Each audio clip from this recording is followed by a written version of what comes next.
Jess Connolly, and you are listening to the Go and Tell Gals podcast. We exist to equip and encourage kingdom women who are using their God-given gifts for the good of others and the glory of God.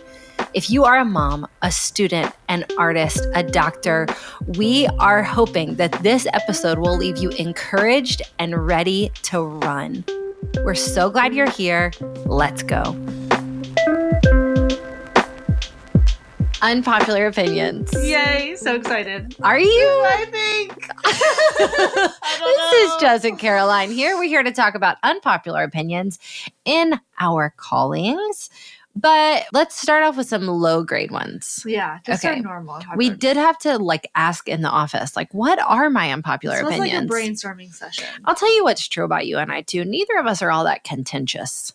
Right. We don't want to fight with people. No. I identify as an Enneagram 8. A lot of people think Enneagram 8's like conflict. Mhm. I don't enjoy conflict. I actually am okay with conflict when it matters. Right. That means I don't want it when it doesn't matter. No. Okay, let me give you an example. I have an unpopular opinion about an unpopular opinion. Are you ready? Maybe it just makes it an unpopular opinion. I don't care which way your toilet paper goes. Me either. People lose their minds about this. I've never even noticed it. Never noticed a day in my life. Never noticed it a day in my life. Never know. I couldn't Ever. tell you. I couldn't tell you what we Couldn't do. tell you. It's probably different in every bathroom That in is- my house. That is so real. Who And I see that cares? all over Instagram, and I'm like, I've never thought about that. That's an unpopular opinion I have. But we have pulled up a few of our unpopular opinions, Yes. which I think maybe probably ours are coming off more like oddities about us. But then aren't even really that odd. I don't know. Launch into it. We'll see Okay. how it goes. My first is that I do not like eating and drinking at the same time. Which I'm the complete opposite. You of feel that. totally different. Totally different. I didn't realize this until I became a mom, and my kids instinctively don't drink drinks at dinner. Really? Like we're a big drink family. Love a soda water in our family, Yeah. but nobody has a drink on the table usually. Wow. Yeah. And I would like a drink before dinner and I would like a drink afterwards. Can't relate. Love to stay hydrated. Don't like to drink when I eat. Cannot relate. I drink like 7 gallons of water when I eat. I love it. Okay, what's one for you? I really don't like bananas. I don't really, this doesn't concern me. I'm just sad for you. It is sad. It is sad. I've tried too. Yeah. I try to put them in smoothies. I try to adopt the banana culture. You can taste it in a smoothie. Right. You And can? yeah. And smoothies, Oh. or I try to be like, a banana feels like a heartier fruit. Like it's a great breakfast option, It is. And I try to do that, but it's not working for me. I just have to be honest. I hate bananas. Is it a texture or is it a flavor? It's a both. Okay, well, here's mine. Okay. Here's mine that's texture and flavor. I think watermelon is the grossest thing on the planet. I do agree with you on this. It's so gross. The Ugh. flavor's gross. The texture's gross. I don't like it. But it's so much work it is. to chop up. Yeah, and it's watery and sweet. Ew. I'm literally physically cringing. I can't. I can't remember if I've told you this. That the first time I had COVID, I mean, I think it's the only time I've had COVID. It's the only time I've tested positive for it. Was early in COVID 2020. And that was when you for sure lost all your taste Right. and smell. Mhm. And I ate watermelon while I had COVID, just to make my kids laugh. Did you enjoy it? No, I mean, I didn't enjoy anything those days, Right, but right. I was like, well, might as well because I can't taste it. You're feeling brave. Yeah. And I ate it. That's hilarious. Okay. We were bantering in our office trying to figure out what our unpopular opinions. Anna said, this is mine. I Yeah. don't like leftovers reheated. So if I come into the office with a It is pork weird. chop and a sweet potato from dinner the night before, I just eat it cold. How frightening is that, everyone? It's my favorite. I like them cold. Oof. Do you have any That more? does feel very unpopular.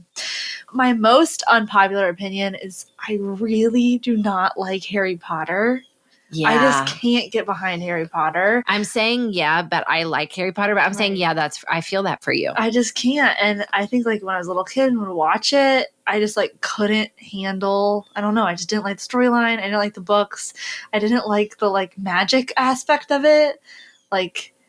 The fairy tales part of it. I Yeah. don't know. And it You- just bored me as a kid, and I You- haven't changed my mind yet. It's not Yes, a it's- Jesus-y thing. It's it's not not a you're Jesus-y you thing. shouldn't watch it. I'm not Which anti no Harry- problem if you are, Yeah, if that's where you personally, land. Personally, I feel safe about Harry Potter. Yeah, I it's just you like don't Harry like Potter. it. You don't, and you said you don't like a fake world. I don't like a fake world. I really don't. I'm going to tell you what is true about me. I like a fake world because then the stress of I don't like to feel stressed when I watch a movie.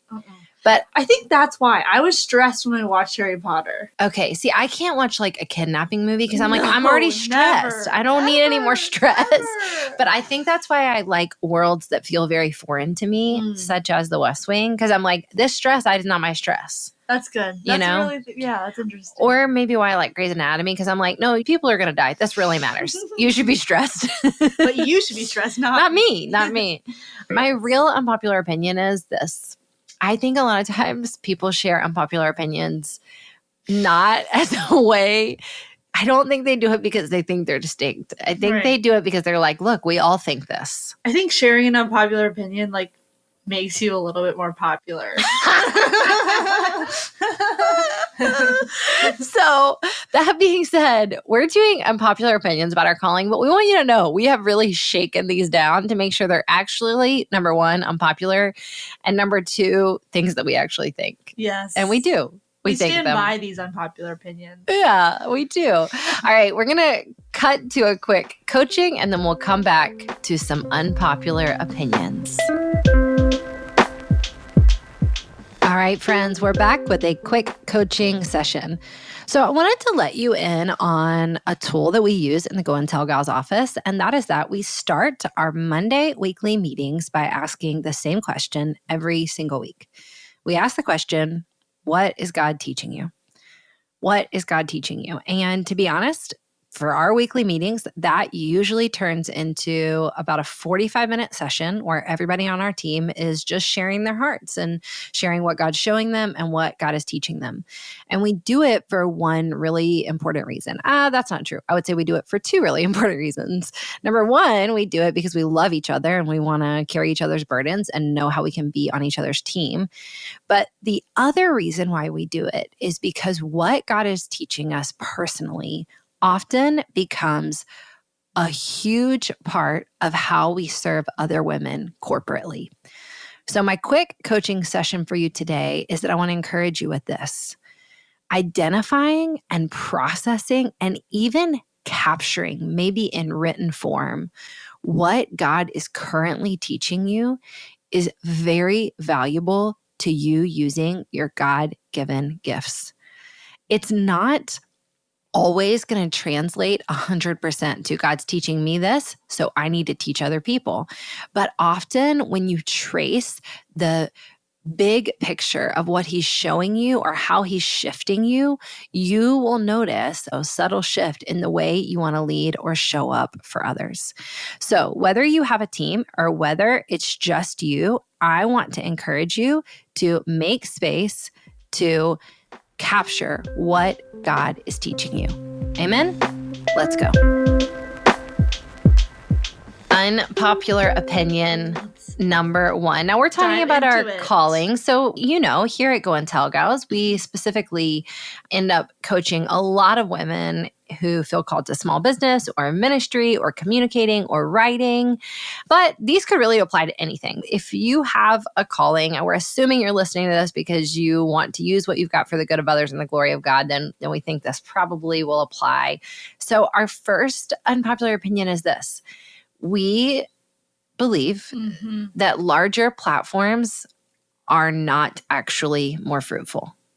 We don't think that someone having a larger platform means they're more fruitful in the kingdom, right? Or that they're even necessarily more fruitful in the world, financially, et cetera, whatever. So to flesh this all the way out, I would say, I don't know that best-selling books are more impactful than ones that don't sell 1 million copies. Yeah. I don't know that businesses that make the most money are doing the most good in the world. I don't know that people who have the literal largest platforms on social media are the most fruitful. I actually think often people who have the most fruit in their relationships are the ones who are the most trusted, which sometimes often comes with a smaller platform. I don't think mega churches are the most fruitful. I don't think they're not fruitful. I'm not saying a larger platform is bad. I'm just saying I don't think there's an immediate connection between the size of something from the outside and the size of its impact.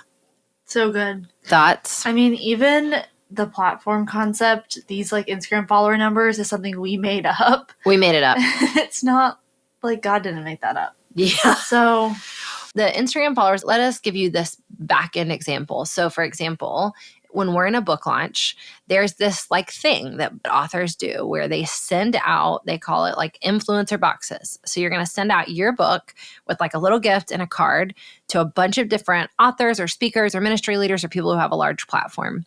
And you do that because you want them to share about your book. You want them to like share your book with their platform. Not a bad practice, not a horrible. I mean, if you really care about the message of your book, it totally makes sense. You want to be able to tell as many people as possible. As an author who's had many, many book launches, I can tell you that I see more fruit from actual real women who read the book and share it with their friends.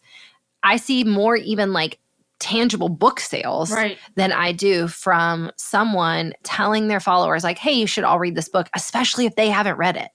Like, especially if it hasn't impacted them and they can't even really say what it's about.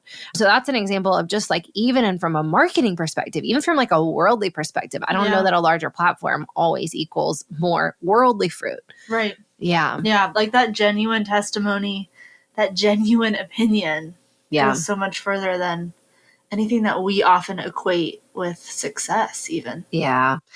You know, we often say at our church here in Charleston called Bright City, we often say, we'll hear people all the time. We're a smaller in-size church. We've got about like 120 people on a Sunday and maybe like 250-ish people who would say they like call Bright City home.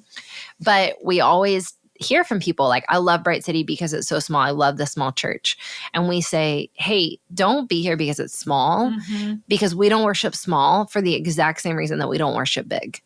Like we worship God and he can do whatever he wants to with any size. So we believe like, I mean, even in that example, like large churches can be really fruitful and really impactful. Small churches can be really fruitful and really impactful. Someone with a large platform can be really fruitful and really impactful, but somebody with 5 followers can absolutely change the world too. So yeah, that's our first one. So good. Amen? Amen. Okay. Unpopular opinion number 2. Knowing who you're called to serve is more important than knowing what it is you want to do. So good. I would say this is a true unpopular opinion. And I would say that as a company, I mean, this is a core value for us. And I would say we like actually get pushback on it or like confusion or like follow-up questions a lot of times. So in our coaching programs, specifically like in Go Teams, our group coaching program, the doors are open right now. We'd love to have you in it. One of the most important things that we help women do is identify their who. And we actually do that before we help them identify their what. So that means that we help them figure out the customer that they're called to serve. We help them figure out the book reader that they are going to write to. We help them figure out who is the audience that they want to teach or communicate to. And we help them figure out the people that they're called to lead in ministry.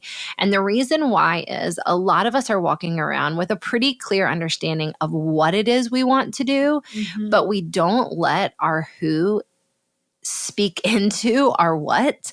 And because of that, it's not as fruitful or even as helpful for our who as it could be. So to flesh this out, this means that for me, if I say as an author, like, hey, I want to write a book, it's actually way more important that I know who is going to read it and what they need to hear and what they're struggling with. Then it may be more important than me knowing what it is I want to say. Right. Because what I want to say is about me and what I want to write is about me. And when I make it about them, it's actually fruitful. So good. I mean, I think we see this fleshed out too in the world when we like grow up and when how we talk to like kids in college, etc. We ask like, what do you want to do? What do you want to do? What do you want to do when you grow up? And that is a helpful question, but I think it's a little disconnected to our purpose. That's actually embedded in the question of who are you called to serve? And the what can leave you empty-handed if it's not connected to the who. So the who drives everything we do. Yeah. And it's just so helpful. It unlocks so much. Hey gals, did you hear? Go Teams are open again for the first and last time this year. You heard that right. We are so excited. And if you are ready to make a move in your calling, trust us when we say that this is for you. Join us for 6 weeks of community and coaching to clarify what's next and define who you're uniquely called to serve. If you're feeling called to run a small business, begin a career in writing, dedicating your life to ministry, or pouring out through speaking or a podcast, Go Teams are for you. Listen, here's what you get when you sign up. First, 6 core group coaching sessions with Jess Conley. 1 Go Team track-specific session with Jess Conley, so you can ask Jess any questions you have about the track that you've chosen. 1 Go Team session with an industry expert. Those are also track specific, and our experts this year are so amazing. You can go to the link in the show notes to find out more about them. You also get added to a private community on Facebook with women on your same track to process coaching and provide accountability, and also form an amazing community. After every core session, you get homework assignments with action steps for accountability and notes for each session. This is the best part. You get all track session specific replays. So you get access to all the content from every single track. So you might choose to join the ministry track, but at the end of Go Teams, you'll get all the content from the small business, writing, ministry, and speaking tracks. So you get so much content to access forever. You get lifetime access, just like I said, so you can come back to all of this content and get re-energized about your calling at any time you want. Let this be the year that you take God at His word and make a move in your mission. Join us in Go Teams at the link in the show notes. We really cannot wait to welcome you. We cannot wait to see the fruit that God grows in your life when you make this move.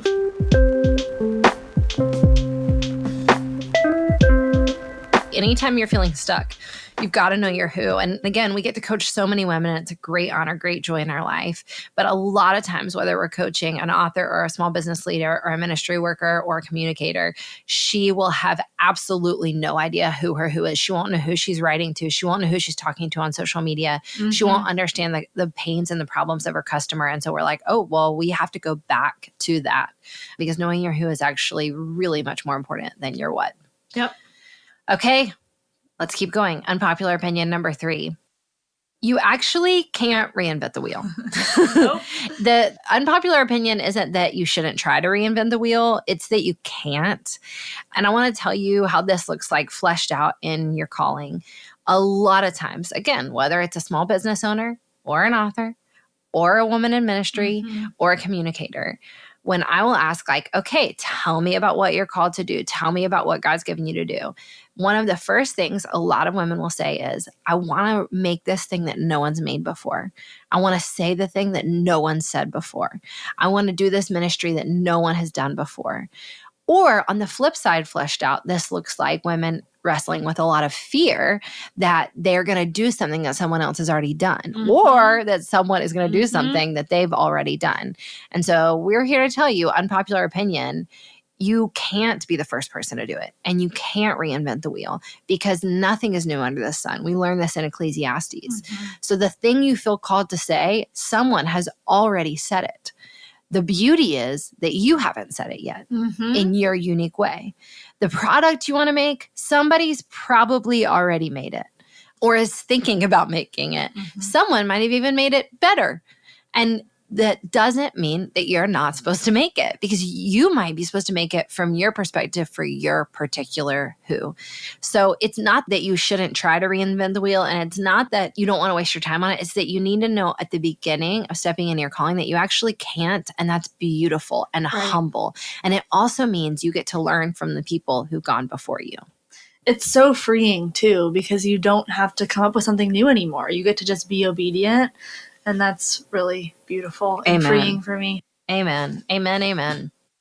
Unpopular opinion number 4. Okay, this one we talked about on all of last week's episode. So if you haven't listened to episode 172, you're definitely going to want to check in. But here's our unpopular opinion Number 4, a fearless leader is an unhealthy leader.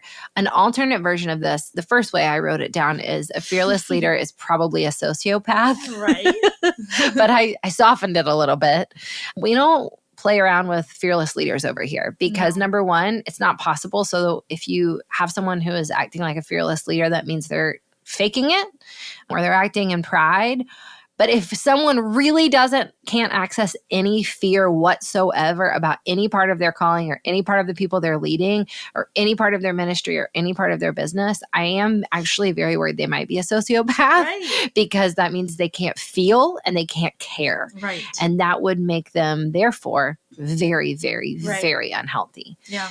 Now, we don't want to listen to fear. We don't want to obey fear. We don't want to live into fear. And you can, again, listen to episode 172 to hear all about the differentiation there. But I do want women to stop waiting until they're not scared to take a step forward. That day is not coming. There's always going to be something to be scared about. The great news is that God has commanded you to be strong and courageous. And you can be courageous in the face of fear. And in fact, you can't be courageous until you feel fear, because moving forward courageously without fear is just moving. You know? Yes.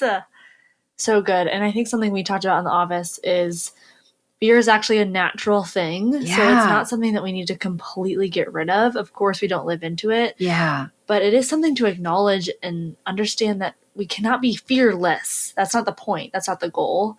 We just don't listen to it. Okay, we're on to our last unpopular opinion, and I actually love this one. This is my favorite. I think it's really important, and I will say I feel like it's one that we live into the most here at Go and Tell Gals.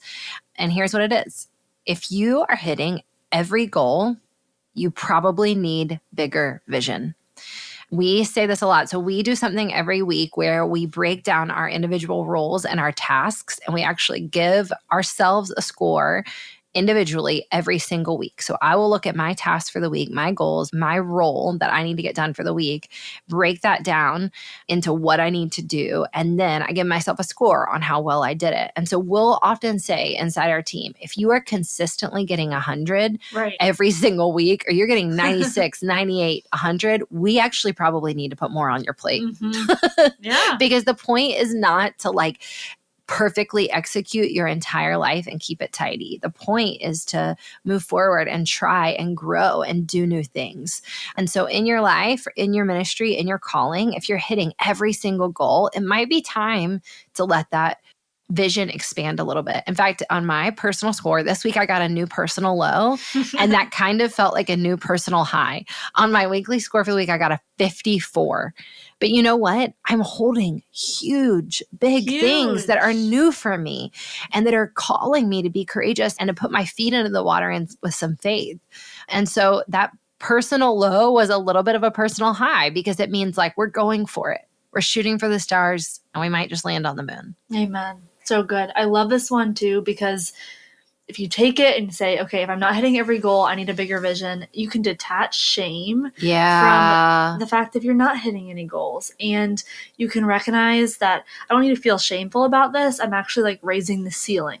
I'm actually taking new land. I'm doing what God has asked me to do, which is really beautiful. And when you're doing what God has asked you to do, it doesn't mean you're going to hit every goal. And also like detaching those two also feel important. Yeah, that actually like obedience and excellence are not the same thing. Yes. Obedience and excellence are not the same thing.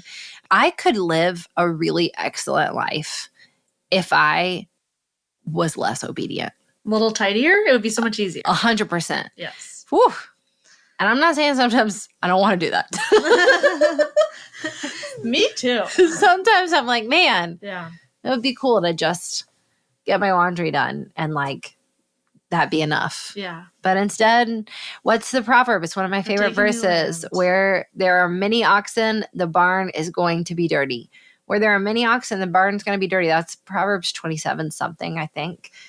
But it's a beautiful verse that just reminds you, like, where like strong, beautiful, big things are happening, there's going to be a mess sometimes. And that's okay. It's okay. All right. Hey, listen. If any of this was helpful for you, you got to join Go Teams. You have to. You got to. The doors are open right now. They won't be open again until next year. We Love Go Teams so much. This is our 7th round of hosting Go Teams. You get 7 different coaching sessions with me, a session with an expert in your field. You get an incredible community to run with. Every single question you have about getting started or about growing or about keeping going for the long haul in your calling, you have to join. If you use the code Making Moves, all one word, MAKINGMOVES, you get $100 off Go Teams. So go ahead and use that code and join us. We love you. We bless you. And we'd love to hear your unpopular opinions. So DM us or join on the Go and Tell Gals Facebook community. We'd love to hear from you too. Thanks, gals. Thanks for joining us for today's podcast episode. If you have a minute, we would be so blessed if you would take a minute to leave a review wherever you've listened to this podcast. You're also welcome and encouraged to share this on Instagram, Facebook, wherever you use social media. We'd also love to hear from you. DM us on Instagram or send us a message on Facebook, shoot us an email. We love to connect with you to hear how we can encourage you and further equip you. God is mighty in you. Let's keep going.